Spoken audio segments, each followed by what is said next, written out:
सुबह का समय था।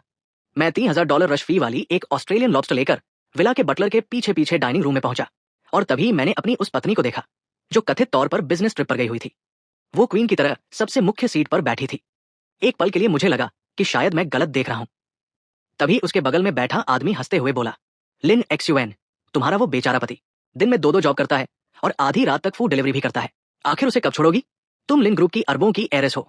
एक्साई चेंग्यून आखिर तुम्हारे लायक है भी कैसे? मैं वही का वही जम गया। बिना कुछ सोचे समझे मैंने तुरंत अपने फोन में रिकॉर्डिंग चालू कर दी। मेरी पत्नी ने आराम से वाइन का एक सिप लिया और ठंडी आवाज में बोली, अगर लिन शेन की रक्षा करनी न होती तो मैं एक्साई चेंग्यून से शादी ही क्यों करती? अगले महीने लिन शेन वापस आ रहा है। उससे पहले मैं एक्साई चेंग्यून को डिवोर्स दे दूंगी।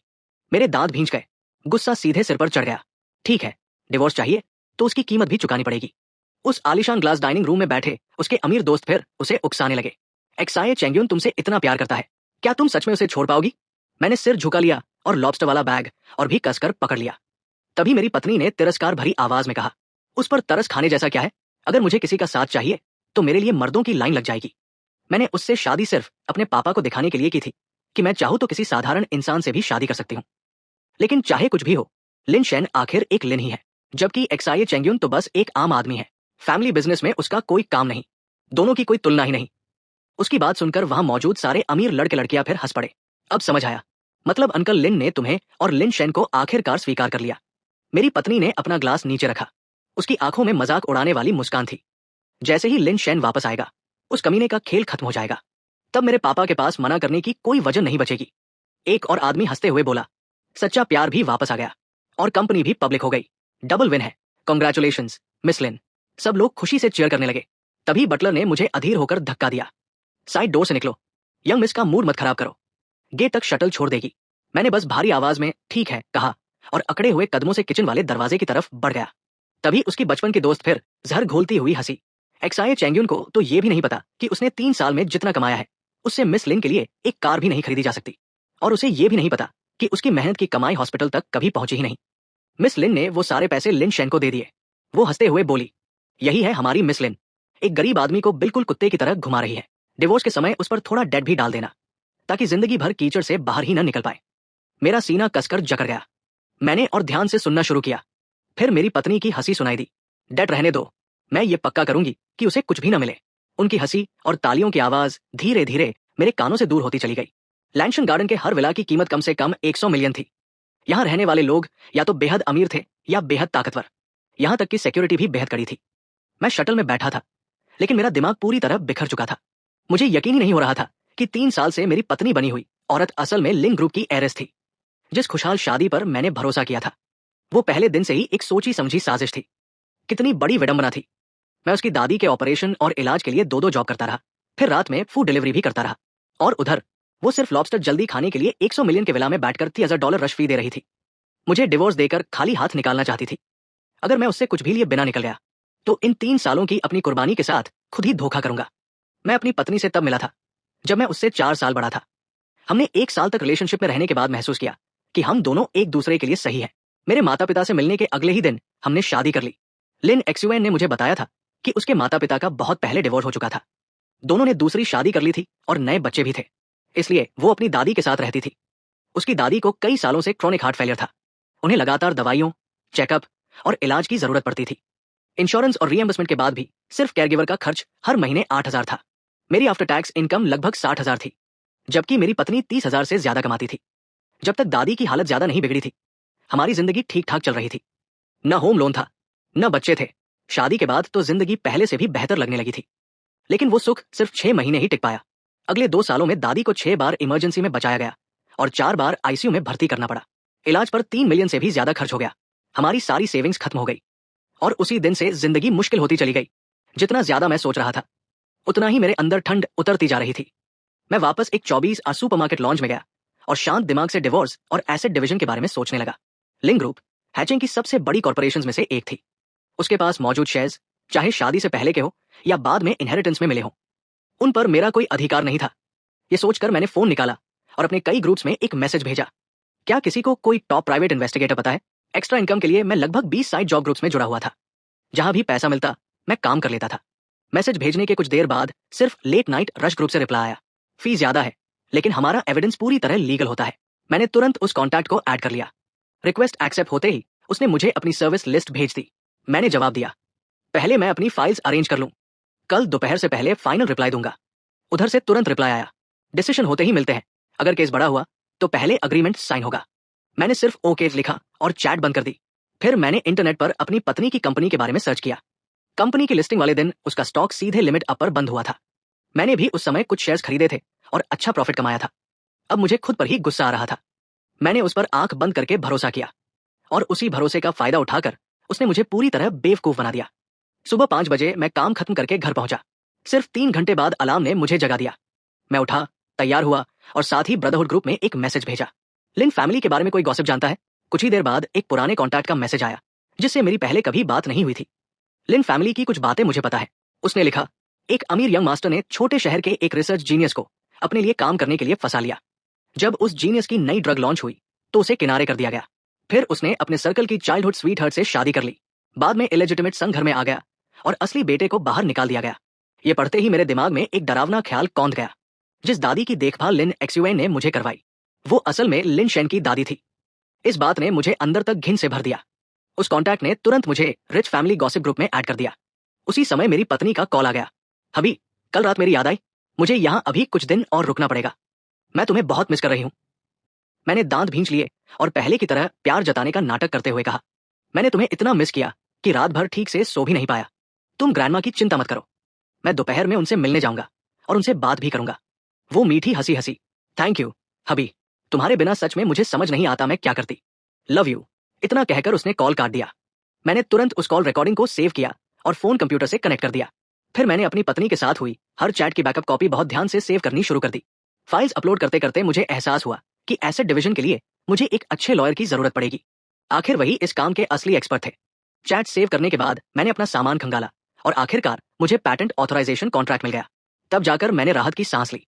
मैंने उसे सुरक्षित रखा, ऑफिस में सिक लीव ली और गाड़ी लेकर hatching second top heart hospital पहुंच गया। पेमेंट मशीन पर मैंने ग्रैंडमा के पेमेंट रिकॉर्ड्स चेक किए। मेरी पत्नी की दोस्त सच कह रही थी। लिन शेन की ग्रैंडमा के हॉस्पिटल अकाउंट में अभी भी 700,000 से ज्यादा पड़े थे।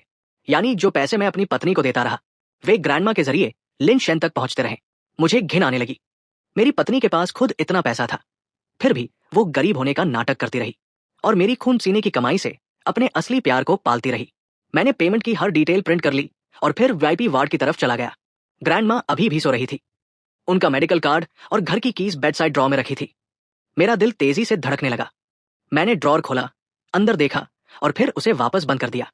फोन का कैमरा पहले से सेट करने के बाद मैंने धीरे से उन्हें जगाया। ग्रैंडमा, लिन शेन वापस आने वाला है। मैं जो भी करने वाला था वो पूरी तरह लीगल होना चाहिए था, वरना लिन एक्सयूएन मुझ पर ट्रेसपासिंग का आरोप लगा सकती थी। कह सकती थी कि घर से कुछ गायब हो गया है और पुलिस बुला सकती थी। ग्रैंडमा तुरंत जाग गई। उनकी आंखों में आंसू भर आए। लिन एक्सयूएन ने कहा है कि लिन शेन वापस आने वाला है।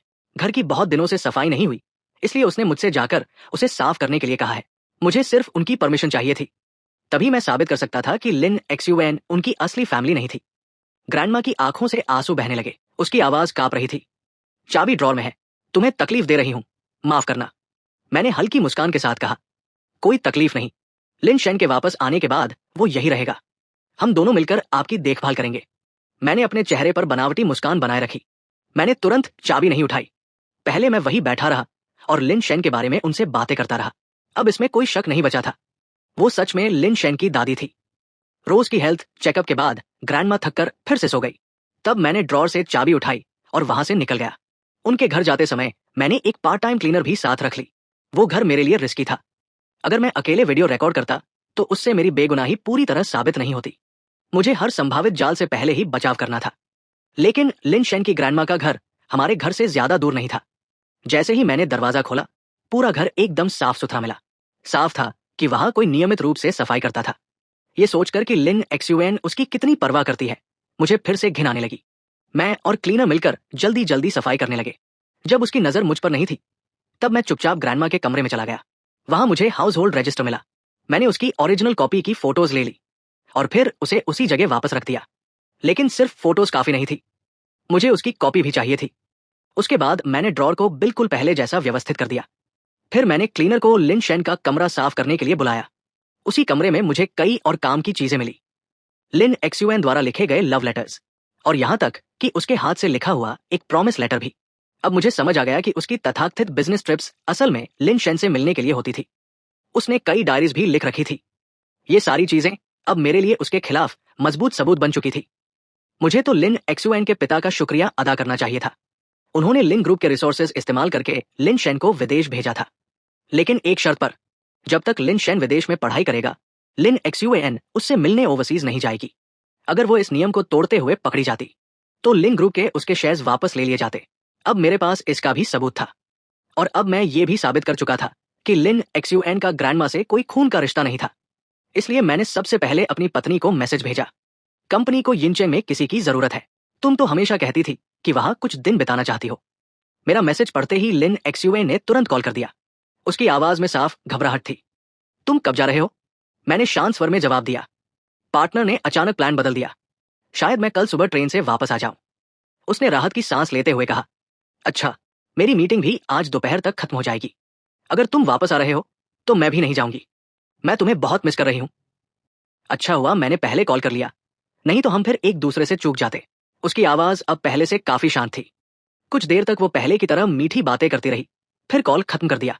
उसी समय रिच फैमिली गॉसिप ग्रुप में एक नई खबर आ गई। लिन ग्रुप की 30th एनिवर्सरी गाला होने वाली थी, और उसी इवेंट में एयर पहली बार पब्लिक अपीयरेंस देने वाला था। एक हफ्ते बाद मैंने मन मजबूत किया और पिछली रात वाले प्राइवेट इन्वेस्टिगेटर से कांटेक्ट करके मीटिंग लोकेशन भेज दी। वो मास्क और सनग्लासेस पहनकर आया। उसके साथ एक लॉयर भी था। मैंने उन्हें अपना पूरा मकसद समझाया और घबराहट में उनकी तरफ देखने लगा। प्राइवेट इन्वेस्टिगेटर मुस्कुराया, जल्दी मत कीजिए, पहले पूरी प्रोसेस समझ लीजिए। रिच फैमिलीज आम लोगों से कहीं ज्यादा सावधान रहती हैं। सामान्य लोगों के लिए उनके अकाउंट्स या रिकॉर्ड्स तक पहुंचना आसान नहीं होता। हमारी फी इस बात पर निर्भर करेगी कि हमें किस लेवल के एविडेंस जुटाने हैं। साथ ही आपको पहले डिवोर्स कंप्लेंट तैयार करनी होगी और कोर्ट में इन्वेस्टिगेशन ऑर्डर की रिक्वेस्ट भी डालनी होगी। हमारे लॉयर आपको बताएंगे कि एविडेंस कैसे कलेक्ट करना है और मैरिटल एसेट्स का लीगल डिवीजन कैसे कराया जाएगा। मैं काफी देर तक उनके कोर्ट को देखता रहा। फिर मैंने पूछा, क्या ओवरसीज इन्वेस्टिगेशन भी हो सकती है? अगर लिन एक्सयूएन का ट्रू लव इतना ही बड़ा था, तो फिर मेरे फादर इन लॉ ने दोनों का रिश्ता क्यों रोका था? वो जवाब देता, उससे पहले ही गॉसिप ग्रुप में एक नया वीडियो आ गया। पूरा ग्रुप अचानक फट पड़ा। अरे, ये तो मिस लिन का ट्रू लव है, लेकिन उसे किस करने वाली लड़की तो मिस लिन नहीं है। मतलब मिस लिन खुद चीट हो गई। मैंने तुरंत वीडियो जूम करके देखा और उसे डाउनलोड भी कर लिया। अगर लिन शेन के साथ सच में दूसरी औरत थी तो ये मेरे लिए अच्छी खबर थी। प्राइवेट इन्वेस्टिगेटर बोला, ओवरसीज इन्वेस्टिगेशन भी हो जाएगी, बस हमें पूरी डिटेल्स दे दीजिए। ज्यादा से ज्यादा 3 दिन लगेंगे। ओवरसीज डॉक्यूमेंट्स मिलने के बाद ही पेमेंट करनी होगी। मैंने 1 लाख देकर लिन एक्सयूएन की इन्वेस्टिगेशन शुरू करवा दी। बाकी पेमेंट सारे डॉक्यूमेंट्स मिलने के बाद करनी थी। फिर लॉयर के एडवाइस के मुताबिक मैंने उसे डिवोर्स फाइल करने और कोर्ट से इन्वेस्टिगेशन ऑर्डर लेने की जिम्मेदारी भी दे दी। साथ ही मैंने लिंग्यून टेक की लिस्टिंग में अपने कंट्रीब्यूशन के सारे एविडेंस भी इकट्ठा करने शुरू कर दिए। कुछ दिन बाद लिन एक्सयूएन ने फिर कॉल किया। इस बार भी मैं घर नहीं आ पाऊंगी। मेरे पागल बॉस ने एक नया पार्टनर ढूंढ लिया है। मुझे 1 हफ्ता और रुकना पड़ेगा। प्लीज ग्रैंडमा का ध्यान रखना। मैंने अपने अंदर की नफरत दबाते हुए शांत आवाज में कहा, तुम चिंता मत करो, मैं ग्रैंडमा का अच्छे से ख्याल रखूंगा। मैं तुम्हारा इंतजार करूंगा। मैंने उसकी सच्चाई जानने के बावजूद कुछ भी जाहिर नहीं होने दिया। कॉल खत्म होते ही मैंने अपने जॉब ग्रुप्स में मैसेज डाल दिया, अगर किसी को टेक मेंटेनेंस का काम चाहिए तो कांटेक्ट करें। बड़े होटल्स के पास प्रोफेशनल इक्विपमेंट संभालने के लिए अपनी टीम्स होती है, लेकिन बड़े इवेंट्स के दौरान किसी एक्सीडेंट से बचने के लिए वे बाहर की टेक्निकल सपोर्ट भी हायर करते थे। सिर्फ 10 में बाद ही किसी ने मुझे ऐड कर लिया। एक कंपनी एनिवर्सरी इवेंट के लिए टेक सपोर्ट चाहिए, 1000 पर आर मिलेगा। मैंने बिना कोई बार्गेनिंग किए ऑफर एक्सेप्ट कर लिया। वो होटल लिन ग्रुप का था, एक शानदार 6 स्टार होटल। बैंक्वेट के दौरान बड़े स्क्रीन पर लिन ग्रुप की अचीवमेंट्स और डेवलपमेंट हिस्ट्री दिखाई जाने वाली थी, इसलिए वहां किसी भी तरह की स्क्रीन कास्टिंग या टेक्निकल एक्सीडेंट की बिल्कुल गुंजाइश नहीं थी। वो काम तय करने के बाद उसी दोपहर मैं लिंग्यून टेक पहुंच गया। रिसेप्शनिस्ट मुझे पहचानती नहीं थी, इसलिए उसने पूरी तरह कंपनी रूल्स के मुताबिक ही व्यवहार किया। प्रेसिडेंट लिन से मिलने के लिए अपॉइंटमेंट चाहिए। बिना अपॉइंटमेंट के मैं आपका मैसेज आगे नहीं पहुंचा सकती। मैंने अनजान बनते हुए पूछा, क्या प्रेसिडेंट लिन तो बिजनेस ट्रिप पर नहीं है?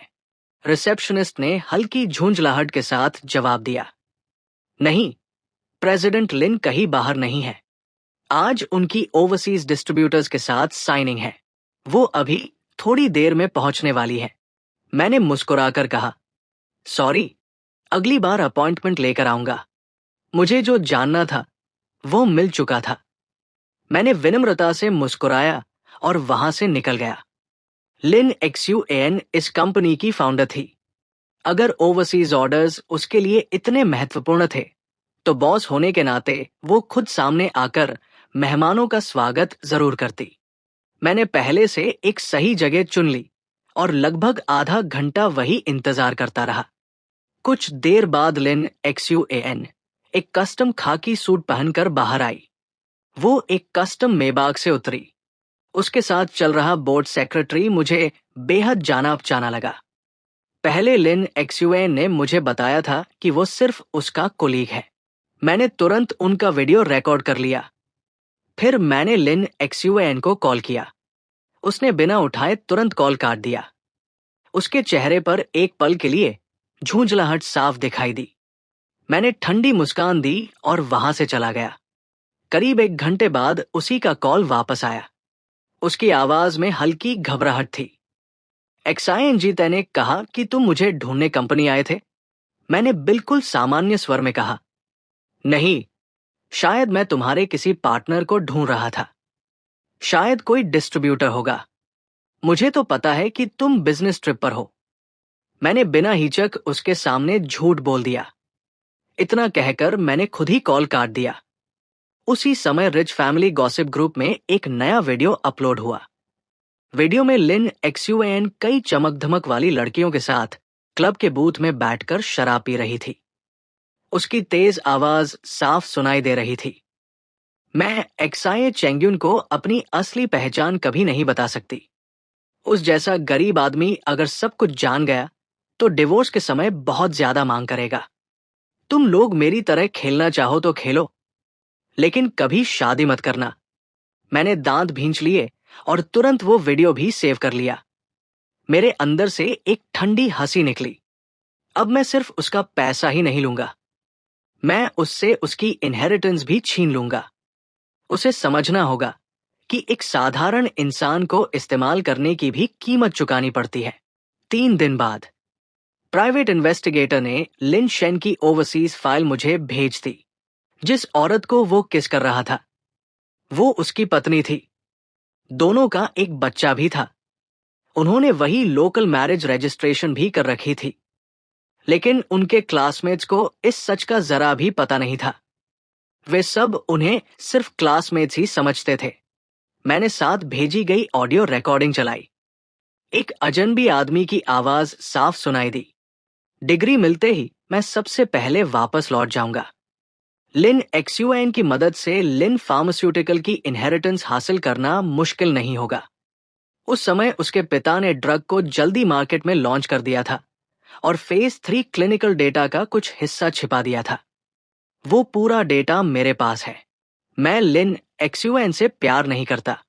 अगर वो खुद मेरी सीडी बनना चाहती है तो मैं उस पर रहम क्यों करूं? वैसे भी खुद वही मेरे पास आई थी। अब मुझे समझ आ गया, उसका तथाकथित ट्रू लव भी अंदर से पूरी तरह सड़ा हुआ इंसान था। अब तो मुझे बेसब्री से उस दिन का इंतजार था जब लिन एक्सयूएन को लिन शेन का असली चेहरा दिखाई देगा। मैं पूरी फाइल पढ़ चुका था। तब इन्वेस्टिगेटर के साथ आया लॉयर गंभीर आवाज में बोला, आपकी पत्नी जैसी रिच एरस के पास आमतौर पर बहुत मजबूत लीगल टीम होती है। वे उसके एसेट्स की पूरी सुरक्षा करती है। सिर्फ एविडेंस होने से पैसा हासिल करना आसान नहीं होगा, लेकिन अगर आपके पास पर्याप्त सबूत है तो आप मैरिज फ्रॉड की रिपोर्ट भी दर्ज करा सकते हैं। उसकी बात सुनकर मेरे मन में एक नई उम्मीद जगी। मैंने धीरे धीरे अपनी भींची हुई मुट्ठी ढीली की। फिर भारी आवाज में कहा, अग्रीमेंट तैयार कीजिए। मैरिटल एसेट्स में बांटने के लिए कुल 2 बिलियन शामिल होंगे। अगर यह तरीका काम नहीं करता तो मैं सीधे मैरिज फ्रॉड की रिपोर्ट करूंगा। लिन ग्रुप कभी किसी फ्रॉडस्टर को अपना एयर बनने नहीं देगा।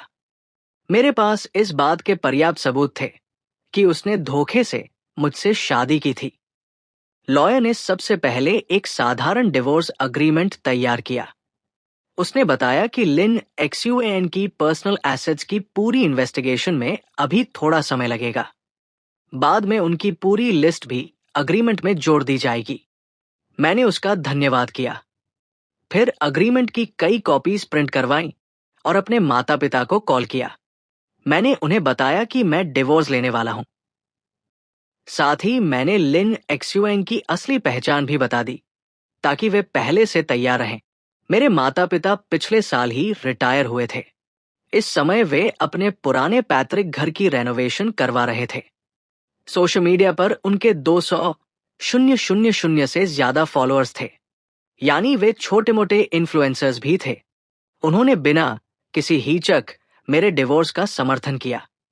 उन्होंने साफ कहा कि अगर जरूरत पड़ी तो वे लिन एक्सुएंग की सच्चाई सबके सामने लाने से भी पीछे नहीं हटेंगे, और अगर कोई उन्हें परेशान करने की कोशिश करेगा तो वे भी चुप नहीं बैठेंगे। उनकी बात सुनकर आखिरकार मेरा मन थोड़ा शांत हुआ। अब बस मुझे इन्वेस्टिगेशन के नतीजों का इंतजार था। लेकिन रिजल्ट्स आने से पहले ही लिन एक्सुएन का मैसेज आ गया।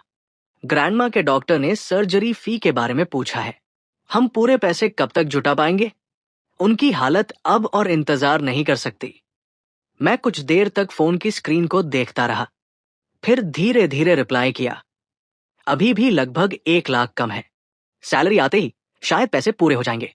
बाकी खर्च के लिए मैं अपने क्लासमेट्स और कोवर्कर से बोरो कर लूंगा। उसने तुरंत रिप्लाई किया, मैं भी अपने क्लासमेट से बोरो कर लूंगी। जैसे ही पैसे पूरे हो मुझे ट्रांसफर कर देना। मैंने सिर्फ एक सिर हिलाने वाला इमोजी भेजा और अगले ही पल उस चैट का स्क्रीनशॉट भी ले लिया। 3 साल की शादी में वो मुझसे 100 से भी ज्यादा बार पैसे मांग चुकी थी, यानी हर महीने औसतन 3 से भी ज्यादा बार। ये सारे मैसेजेस अब मैरिज फ्रॉड के मजबूत एविडेंस बन चुके थे। शाम के करीब 7 बजे मैं घर पहुंचा। घर पहुंचते ही देखा कि लिन एक्सुएन ने डिनर पहले से टेबल पर लगा रखा था। अगर डस्टबिन में होटल टेकआउट का बैग न पड़ा होता तो शायद मैं सचमुच मान लेता कि खाना उसी ने बनाया है। पिछले 3 सालों में वो कई बार ऐसा सरप्राइज पहले भी कर चुकी थी। मुझे देखते ही वो मुस्कुराकर बोली, घर जैसा सुकून कहीं नहीं मिलता। बाहर तो ठीक से खाना भी नहीं खा पाई और नहीं ढंग से सो पाई। मेरा बॉस सच में पागल है, पता नहीं कहां से नया पार्टनर ढूंढ लाया। कॉन्ट्रैक्ट साइन करने की शर्त ही अजीब थी। उसकी वाइफ के हाथ की बनी फ्रूट वाइन पीनी पड़ेगी। मुझे तो डर लग रहा था कि कहीं एक ग्लास पीते ही हम सब ऊपर ही न पहुंच जाए। मैंने हल्की मुस्कान दिखाई, फिर हाथ धोकर चुपचाप डाइनिंग टेबल पर जाकर बैठ गया। क्या तुम्हारे बॉस ने तुम्हें हैजर्ड पे नहीं दिया? वो मुंह बनाकर बोली। वो बहुत बड़ा कंजूस है। हैजर्ड पे सिर्फ सपनों में मिलेगा, और कल फिर से एक बिजनेस ट्रिप पर जाना है। सच में बहुत इरिटेटिंग है। लिन एक्सुएन सिर झुकाकर खाना खाने लगी, जैसे उसका बॉस दुनिया का सबसे बुरा इंसान हो। मैं अंदर ही अंदर ठंडी हंसी हंसा। फिर मैंने जानबूझकर पूछा, हनी, हम बच्चा कब करेंगे? उसके चेहरे पर एक पल के लिए घबराहट साफ दिखाई दी। वो हकलाते हुए बोली, ग्रैंडमा की सर्जरी बहुत रिस्की है। पहले वो ठीक हो जाए, फिर इस बारे में बात करेंगे। सॉरी, मेरी वजह से तुम्हें इतना सब झेलना पड़ रहा है। मैंने शांत स्वर में कहा, कोई बात नहीं, हम हस्बैंड वाइफ है, बच्चे बाद में भी हो सकते हैं। मैंने तो बस ऐसे ही पूछ लिया था। ग्रैंडमा की हालत में अभी सच में सही समय नहीं है। जबकि सच ये था, वो पहले ही मुझे डिवोर्स देने की तैयारी कर चुकी थी, लेकिन फिर भी एक आदर्श पत्नी का नाटक कर रही थी। उसे देखकर मुझे इतनी घिन आ रही थी कि मेरा खाना खाने का भी मन नहीं रहा। लिन एक्सुएन ने मुझसे शादी धोखे से की थी। उसने सिर्फ अपनी पहचान और अपनी संपत्ति ही नहीं छिपाई, बल्कि शादी के बाद भी लिन शेन से दूरी कभी नहीं बनाई। हमारी शादीशुदा जिंदगी बाहर से बिल्कुल सामान्य लगती रही। लिन एक्सुएन हमेशा वर्क का बहाना बनाकर लैंटिंग गार्डन लौट जाती थी, और मैं सब कुछ जानते हुए भी अनजान बनने का नाटक करता रहा। अगले दिन ऑफिस पहुंचकर मैंने रेजिग्नेशन दे दिया। मैं डी डिपार्टमेंट में एक सीनियर फुल स्टैक डेवलपर था। सैलरी और बोनस के अलावा मेरे पास कंपनी ऑप्शंस भी थे। मेरा दूसरा काम नेटवर्क मेंटेनेंस का था। उसमें ऑफिस में मौजूद रहना जरूरी नहीं था, लेकिन किसी भी समय तुरंत रिस्पॉन्स देना पड़ता था।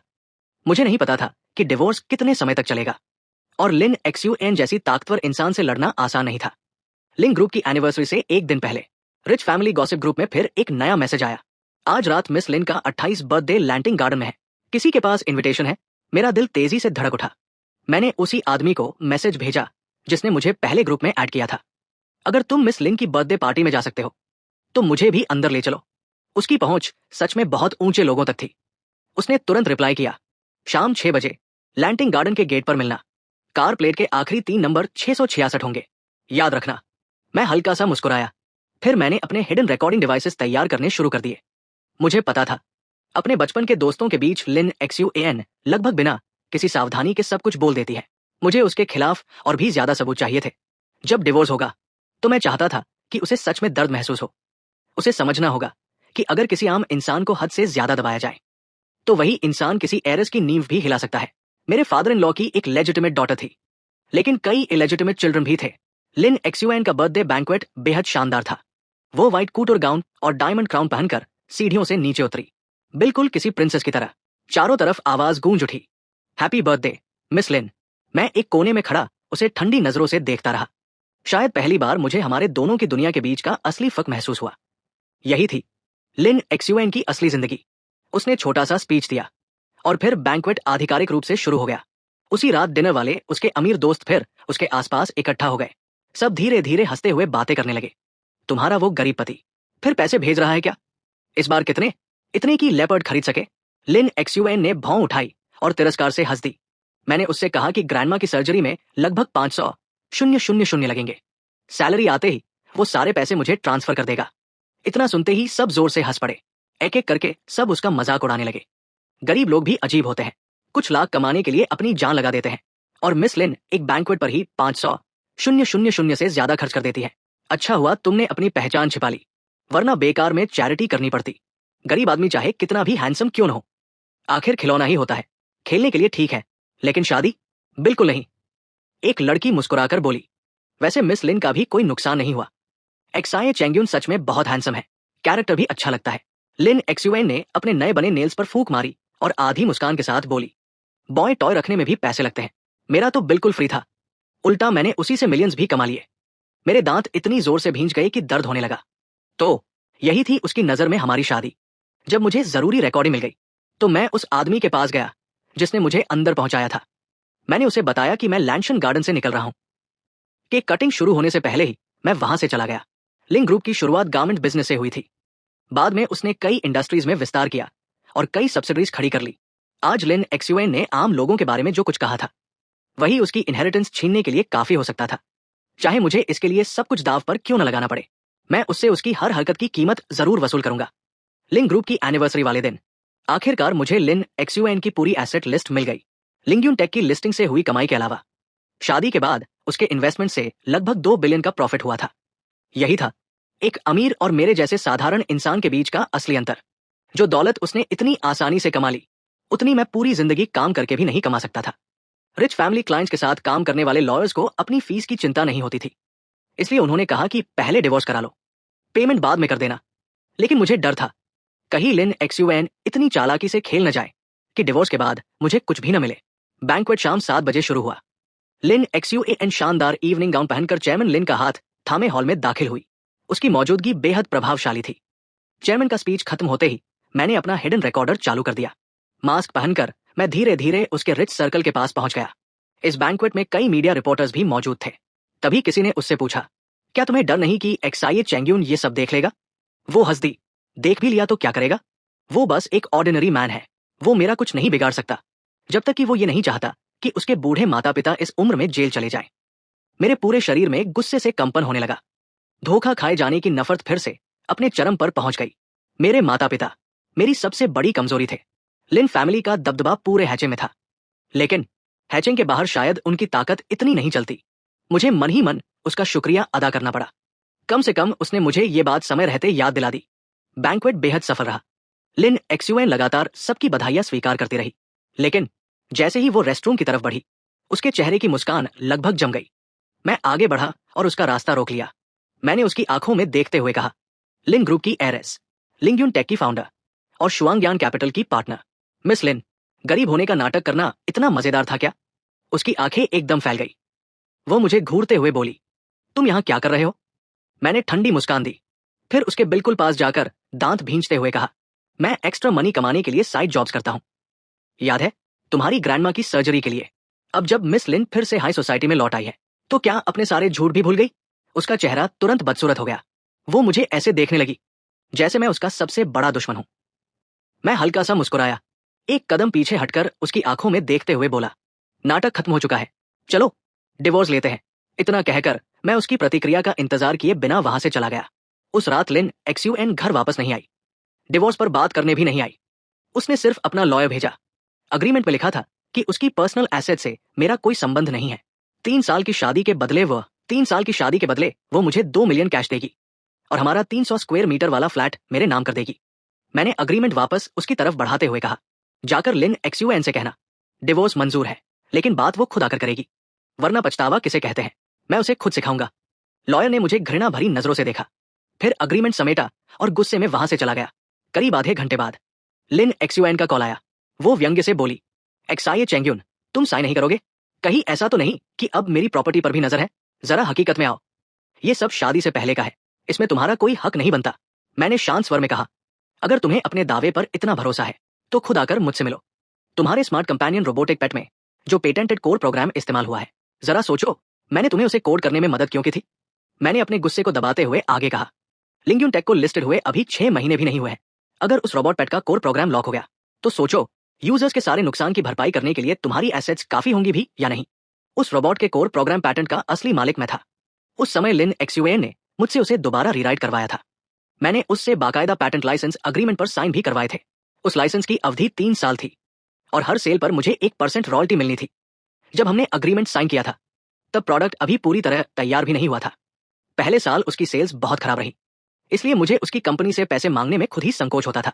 दूसरे साल उस प्रोडक्ट की सेल्स अचानक आसमान छूने लगी, लेकिन उस समय तक ग्रैंडमा की बीमारी ने मुझे पूरी तरह थका दिया था। मैं उस पैटेंट लाइसेंस के बारे में लगभग भूल ही चुका था। अगर लॉयर ने मुझे लिंग्यून टेक की लिस्टिंग में अपने कंट्रीब्यूशन से जुड़े सारे डॉक्यूमेंट्स व्यवस्थित करने के लिए न कहा होता तो शायद मुझे उस लाइसेंस की याद कभी नहीं आती। करीब 20 सेकंड तक लिन एक्सयूएन चुप रही, फिर उसने भारी आवाज में कहा, ठीक है, अगर तुम नहीं मान रहे तो जगह बताओ, मैं कल मिलती हूं। मैंने शांत स्वर में जवाब दिया, तुम्हारी कंपनी के नीचे वाले कैफे में दोपहर 12 बजे। इतना कहकर मैंने कॉल काट दिया। अगले दिन लिन एक्सयूएन बिल्कुल समय पर पहुंची। उसके साथ 2 लॉयर्स भी थे। मैंने भौं उठाई और सपाट आवाज में कहा, पक्का चाहती हो कि ये लोग भी हमारी सारी बातें सुने? वो ठंडे स्वर में बोली, ये मेरे लॉयर्स हैं, हम डिवोर्स की बात कर रहे हैं, छिपाने जैसा कुछ नहीं है। वो मुझे घृणा भरी नजरों से देखते हुए बोली, एक्साइए चेंग्यून, मैं मानती हूं कि मैंने तुमसे झूठ बोला, लेकिन हद मत पार करो। जो फ्लैट मैं तुम्हें दे रही हूं उसकी कीमत ही 10 मिलियन से ज्यादा है। तुम्हें पहले ही काफी कुछ मिल रहा है। उसके दोनों लॉयर्स भी मुझे तेज नजरों से देखने लगे। बैठते ही उन्होंने अपने लैपटॉप्स खोल लिए, जैसे मुझे देखना भी उनके लिए समय की बर्बादी हो। मैंने आराम से कॉफी का एक सिप लिया, फिर अपने बैग से लिन एक्सयूएन की शादी के बाद की पूरी एसेट लिस्ट निकालकर टेबल पर रख दी। मैंने शांत आवाज में कहा, सिविल कोड के आर्टिकल 1062 और मैरिज फैमिली जुडिशियल इंटरप्रिटेशन के आर्टिकल 26 के अनुसार लिंग्यून टेक की सफल लिस्टिंग में मेरे कोर प्रोग्राम का मुख्य योगदान था, इसलिए उससे बढ़ी हुई वैल्यू में मेरा भी वैधानिक हिस्सा बनता है। इसके अलावा मेरे कोर प्रोग्राम पैटेंट लाइसेंस फी का आज तक 1 रुपया भी नहीं दिया गया। मेरे पेटेंटेड प्रोग्राम का इस्तेमाल करके तुम्हारे प्रोडक्ट की 1.27 मिलियन यूनिट्स बिक चुकी है। एवरेज सेलिंग प्राइस 16,000 प्रति यूनिट रहा। उस हिसाब से सिर्फ लाइसेंस फी ही 203.2 मिलियन बनती है। मैंने उसकी तरफ देखते हुए आगे कहा, मैं ज्यादा कुछ नहीं मांग रहा, सिर्फ 20% एडेड वैल्यू के हिसाब से लिंग्यून टेक की लिस्टिंग से मेरा हिस्सा 983.2 मिलियन बनता है और शादी के बाद तुम्हारे इन्वेस्टमेंट प्रॉफिट्स में से सिर्फ 815.4 मिलियन। डिवोर्स मुझे मंजूर है, लेकिन कुल पेमेंट 2 बिलियन होगी। मेरी बात खत्म होते ही दोनों लॉयर्स और लिन एक्सयूएन एकदम स्तब्ध रह गए, खासकर लिन एक्सयूएन। वो अविश्वास से मुझे घूरती रह गई। धीरे धीरे उसका खूबसूरत चेहरा गुस्से से विकृत होने लगा। ये डेटा तुम्हें कहां से मिला? किसी की पर्सनल इंफॉर्मेशन चुराना क्राइम है। एक्साइए चेंग्यून, तुम्हें जेल जाने का डर नहीं लगता?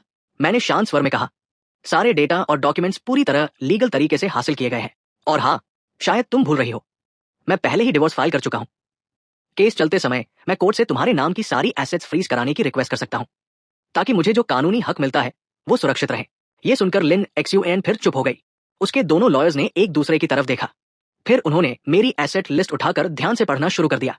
कैफे का माहौल अचानक भारी हो गया। कुछ देर बाद लिन एक्सयूएन ने अपने लॉयर्स की तरफ मुड़कर पूछा, ये सब लीगल है? उनमें से एक लॉयर धीरे से बोला, जिस लॉयर ने ये डॉक्यूमेंट्स तैयार किए हैं वो डिवोर्स केसेस में बहुत मशहूर है, लाई मिंग्यू। ये नाम सुनते ही मेरा दिल हल्का सा धड़क उठा। मुझे इन्वेस्टिगेटर की वो मुस्कान याद आ गई जब उसने पहली बार लिन एक्सयूएन की असली पहचान सुनी थी। अब मुझे उसकी वजह समझ आ रही थी। लॉ सर्कल में लाई मिंग्यू का एक मशहूर निकनेम था, रिच फैमिलीज वर्स्ट नाइटमेयर।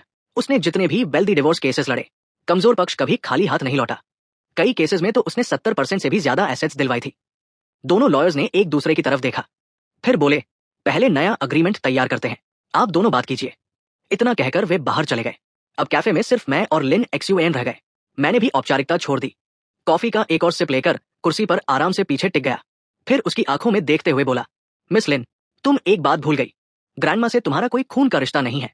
मैं तुम पर मैरिज फ्रॉड का केस करके इस शादी को सीधे फ्रॉड घोषित करवाने की कोशिश भी कर सकता हूं। वो अपना आपा खो बैठी। क्या तुम पागल हो गए हो? उसका घमंड पहली बार पूरी तरह टूटता हुआ दिखाई दे रहा था। मैंने शांत स्वर में कहा, मैं सिर्फ अपने कानूनी अधिकारों की रक्षा कर रहा हूं। जहां तक मुझे पता है, तुम्हारे पिता की सिर्फ एक लेजिटिमेट डॉटर है, लेकिन कई इलेजिटिमेट सन्स भी हैं। बताओ, क्या वो किसी ऐसे इंसान को लिन ग्रुप का उत्तराधिकारी बनाएंगे जिसने कानून तोड़ा हो, धोखे से शादी की हो और अपने तथाकथित ट्रू लव के लिए सब कुछ दांव पर लगा दिया हो? मान लो वो मान भी जाए, तो क्या शेयर होल्डर्स मान जाएंगे? मैंने उसकी आंखों में देखते हुए कहा, लिन XUN, ऑर्डिनरी पीपल इतने आसान शिकार नहीं होते। मेरी बातों का दबाव साफ उसके चेहरे पर दिखाई दे रहा था। उसका चेहरा धीरे धीरे पीला पड़ने लगा। उसे उस हालत में देखकर मुझे पहली बार असली संतोष मिला। लेकिन मैं यही नहीं रुका। मैंने अगला वार भी कर दिया। तुमने मुझसे 3.164 मिलियन का फ्रॉड किया है। यह रकम फ्रॉड केस की सीमा से भी कहीं ज्यादा है।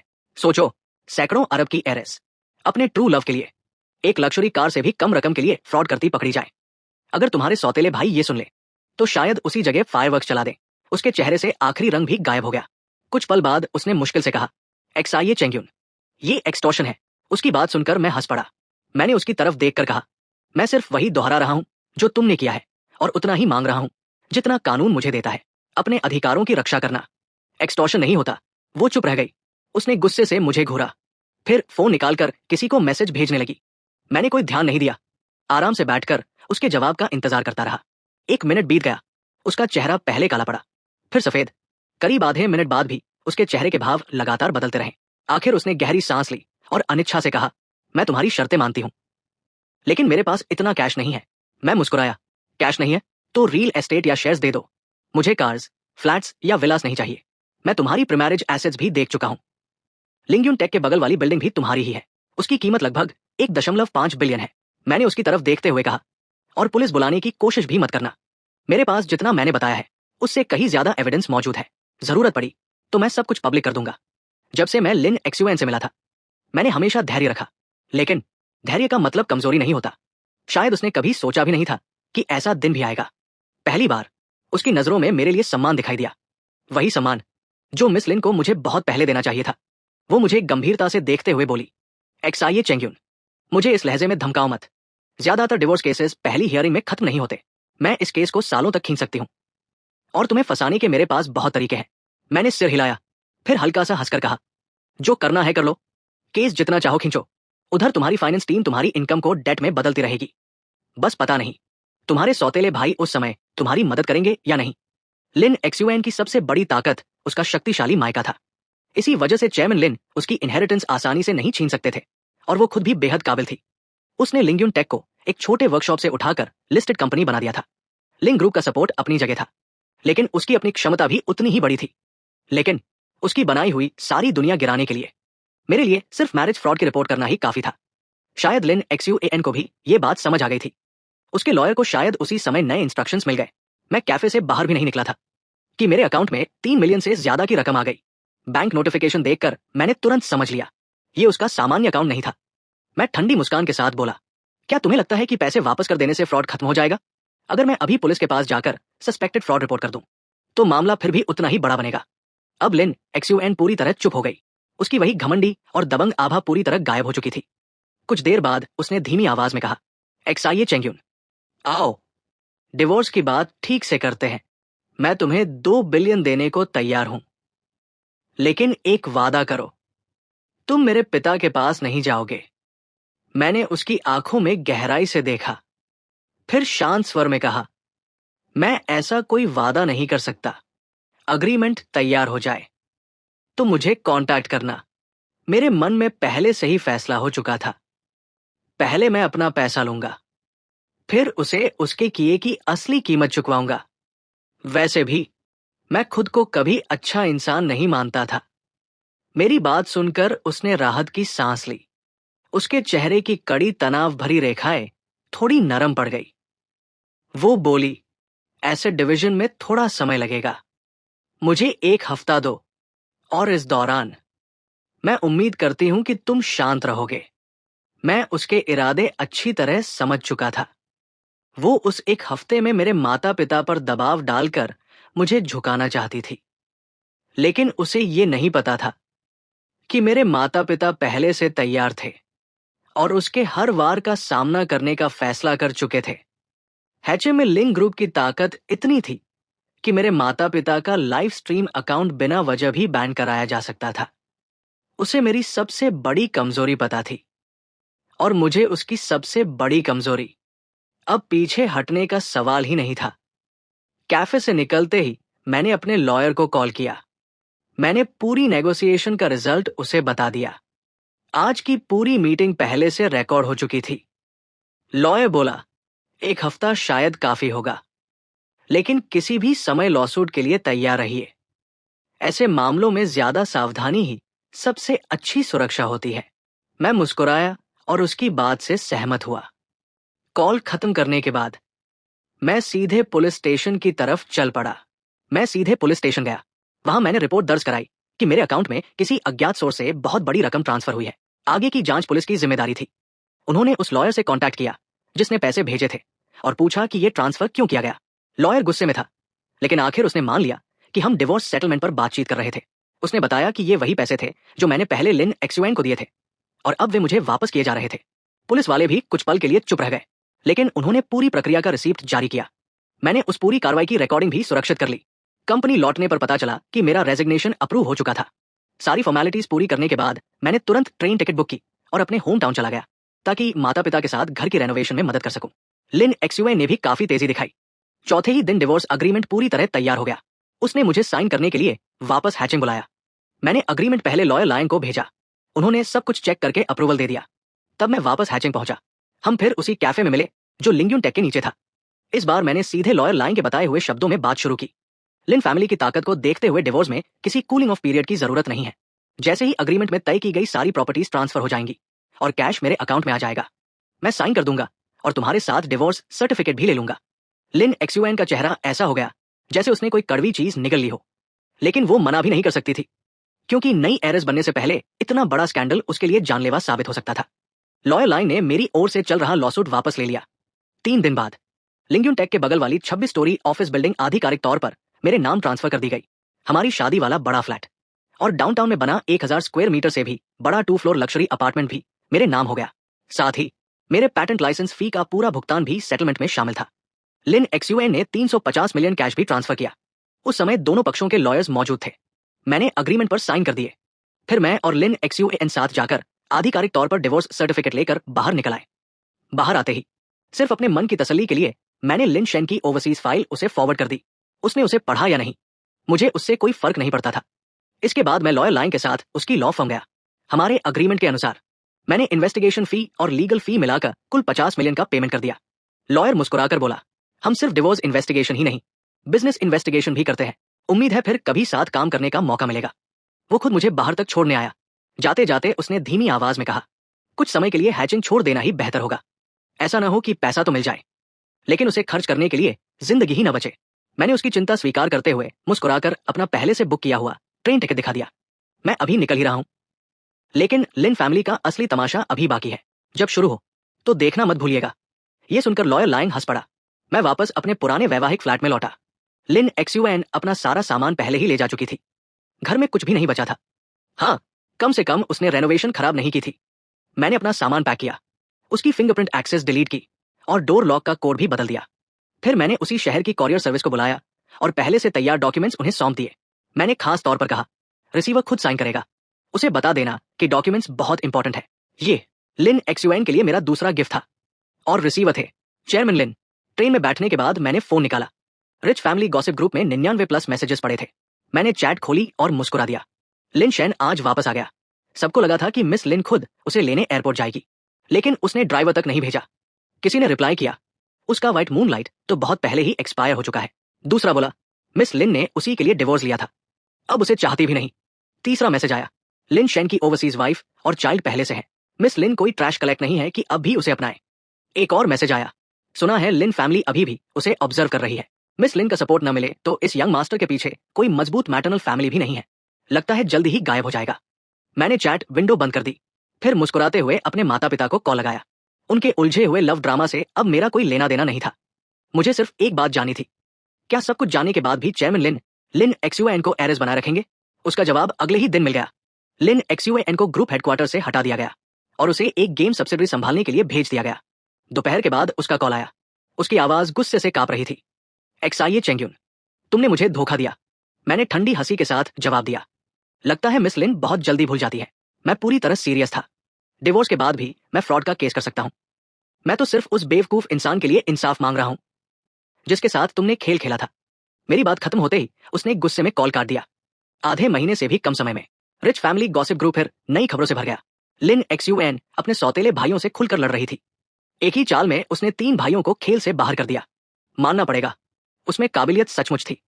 एक ही जाल से उसने 3 प्रतिद्वंद्वियों को हटाया। लेकिन लिंग्यून टेक के प्रोडक्ट्स की स्टेबिलिटी अब सवालों के घेरे में आ गई थी। सेल्स सीधे नीचे गिरने लगी। उसने अपने दुश्मनों को चोट पहुंचाई, लेकिन खुद को भी भारी नुकसान दे बैठी। कुछ दिन बाद मैं अपने पिता के साथ बगीचे में फूल लगा रहा था।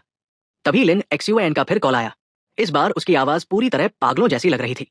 वो चीखते हुए बोली, एक्साइए चेंग्यून, तुम जानवर हो। तुमने 2 बिलियन लेने के बाद भी चैन नहीं लिया। तुमने मेरे लिए इतना बड़ा गड्ढा खोद दिया।